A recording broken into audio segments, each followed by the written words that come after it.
Bagi melengkapkan tugasan 1, saya telah melawat Perpustakaan Institut Latihan Perindustrian Kuantan atau dikenali dengan ELP. Institut Latihan Perindustrian Kuantan terletak di Lot 10, Kawasan Industri Gebeng.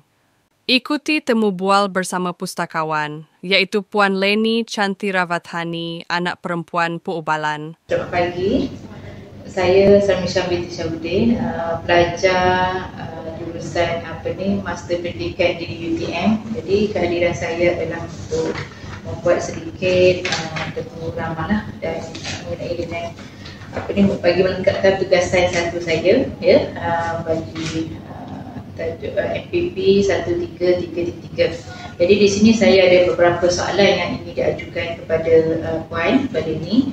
Sebelum tu boleh tak Puan Leni perkenalkan diri dulu lah kepada saya? Saya Leni Elias Chantiravathani. Saya pustakawan di IIT Kuantan.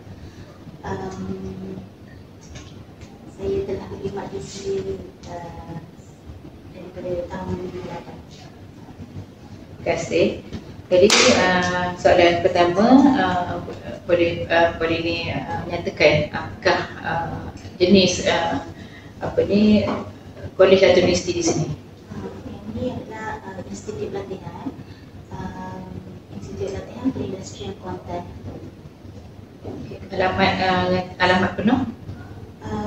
Institut Latihan Perindustrian Kuantan, Lot 10, Kawasan Perindustrian Gebeng, 26080 Kuantan. Okey, baik. Apakah nombor pendaftaran jika ada lah? Alright. Boleh Puan Leni nyatakan saiz pusat sumber ini ataupun perpustakaan ini? Dia lebih kurang 46 dan 28 kaki. Soalan seterusnya, boleh Puan Leni senaraikan dan namakan ruang yang tersedia dalam pusat sumber inilah? Kita ada kaunter pinjaman, kita ada meja workstation, lepas tu kita ada ruang membaca dengan rak-rak. Okey, baik.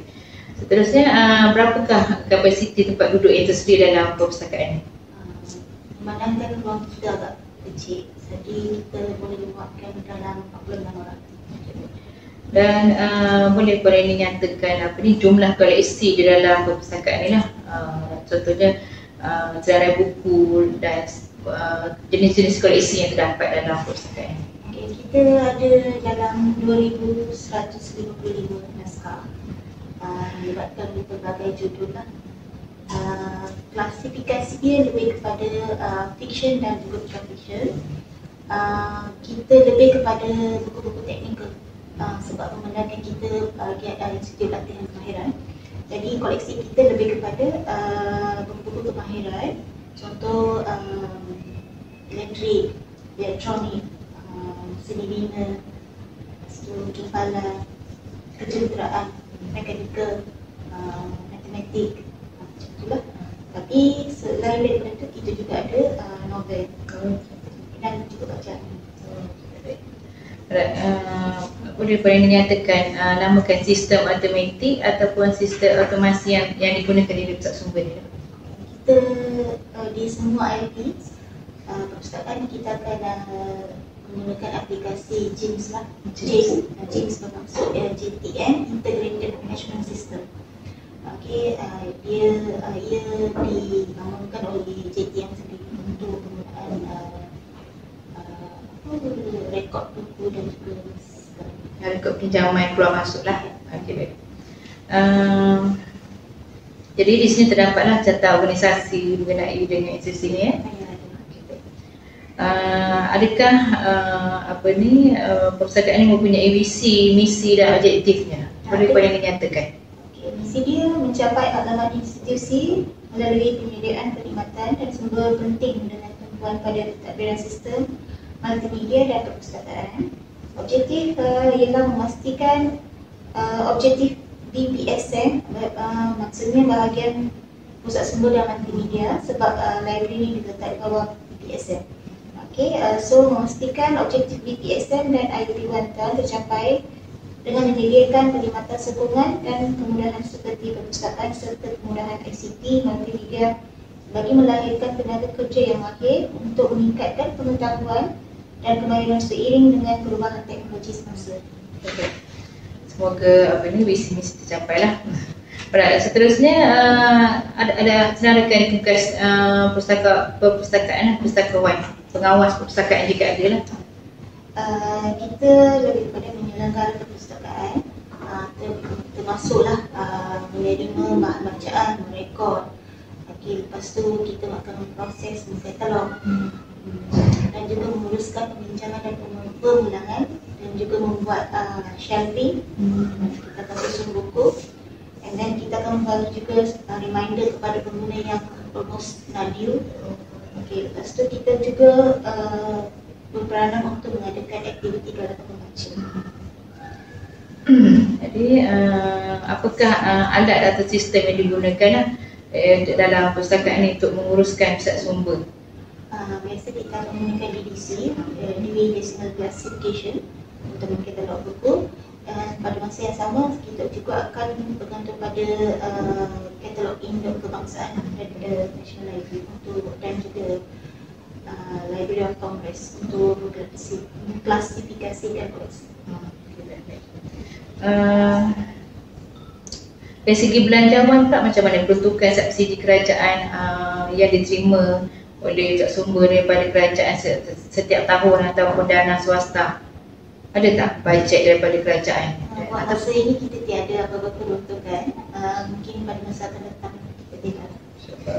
Lagi dari segi persendirian ada tak dikumpul? Maksudnya dari segi bayaran yuran ke ataupun dari segi kita memang tiada kuasa untuk memungut apa-apa dana atau duit, tapi untuk kita melaksanakan aktiviti galakan membaca, kita akan dapat peruntukan daripada yuran kutip yuran pelajar lah, aktiviti pelajar daripada bahagian pengurusan latihan. Selain itu ada maksudnya daripada tu dah ada tak dapat sumbangan ke daripada mana-mana badan? Tiada. Alright. Nombor terakhir dalam buku kemasukan 0215. Pada tahun ini jugalah. Okey, baik. Boleh terangkan langkah-langkah dari dokumen yang biasanya digunakan oleh pengurus pusat sumber semasa membina koleksi? Okey, kita dekat sini kita memang urusan peminjaman dan pemulangan dilaksanakan secara manual lagi. Mungkin kita ada tekangan dari segi fasiliti untuk scanner dan peralatan canggih lah. Jadi kita akan gunakan borang secara manual untuk urusan peminjaman dan pemulangan. Dan seterusnya kecekapan mengurusan kursus-kursus yang berkaitan yang dihadiri oleh peneliti sendiri. Kita menghadiri kursus pengendalian pengurusan kaunter, dan kita juga menghadiri kursus pengurusan bahan bacaan. Lepas tu yang selebihnya kursus pengkatalogan. Jadi berapakah bilangan pembantu di kalangan guru ataupun staf untuk perpustakaan ini? Kita untuk dalam BTSM kita ada 5 orang staf. So termasuk saya lah. Alright, dan berapa ramai pustakawan di sini lah? Saya seorang. Okey, baik. Jadi ada tak latihan yang ramai yang dilaksanakan untuk staf dan pelajar untuk di sini di bawah perpustakaan? Dan juga boleh menyatakan rekod berapakah pengguna dalam seminggu? Dia bergantung kepada fleksibiliti jadual pelajar sebenarnya. Secara purata dalam seminggu tu ada dalam 30 orang. Okay, baik. Jadi apakah pengguna perpustakaan tujuan pengguna menggunakan perpustakaan ini lah?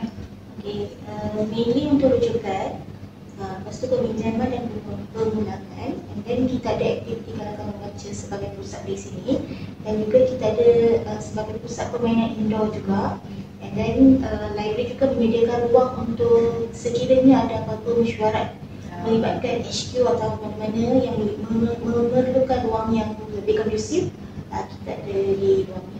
Jadi selain daripada peminjaman digunakan juga untuk mesyuarat lah. Yes. Alright. Bagaimanakah Puan Leni sendiri mempromosikan pusat sumber ni di kalangan pelajar? Biasanya kita akan ada program sepanjang tahun. Contoh macam baru-baru ni kita ada laksanakan program pertandingan terkesilan kata. Next week kita akan ada Scrabble, pertandingan Scrabble. Lepas tu kita ada semester akan datang kita akan ada poster digital dan juga replikasi kemerdekaan. Jadi kita memang promotekan melalui aktiviti-aktiviti yang dalam library lah. Satu lagi kita ada perubatan pinjaman desk to desk. Kadang-kadang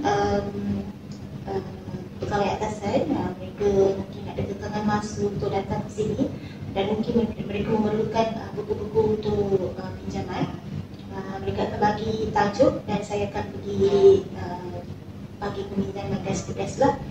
Dan satu lagi kita juga ada perkhidmatan pinjaman berkelompok di mana kita buat peminjaman daripada perbadanan perpustakaan awam Pahang, di mana kita meminjam pelbagai buku-buku fiksyen dan bukan fiksyen di luar daripada skop teknikal, supaya kita boleh mempelbagaikan bacaan dan menariklah lebih ramai student pengguna lah.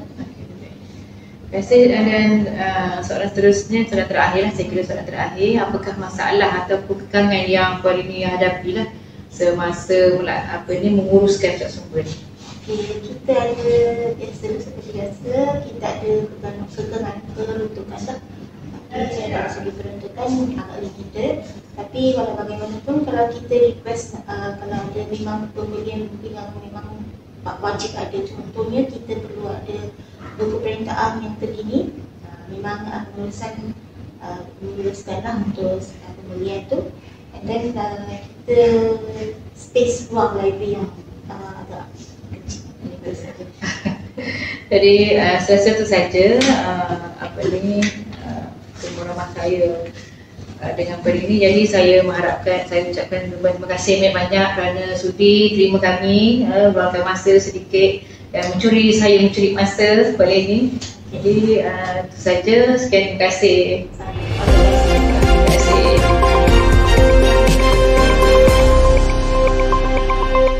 Audio Jungle.